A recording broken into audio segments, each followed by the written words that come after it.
thương kia phai màu, anh ra đi trái tim em mang buồn đau. Những lỗi lầm thuộc về quá khứ,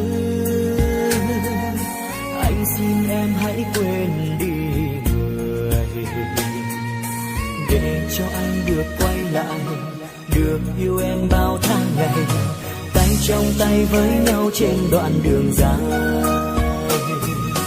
Được yêu em là điều may mắn của anh xin em hãy cho anh cơ hội sửa sai.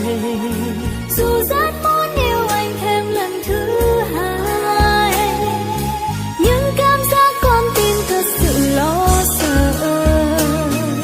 Hãy tin anh thêm một lần này nữa thôi, anh hứa sẽ yêu em không hề đổi thay. Lời hứa đó không cần anh phải hứa đâu, nếu có thế em mong anh hãy chứng minh. Vì yêu nên hôm nay anh đã biết lỗi.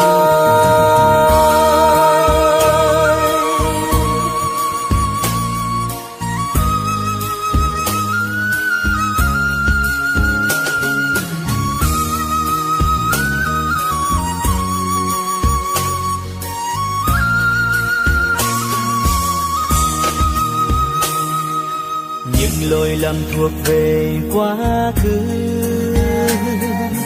anh xin em hãy quên đi người, để cho anh được quay lại, được yêu em bao tháng ngày, tay trong tay với nhau trên đoạn đường dài. Được yêu em là điều may mắn của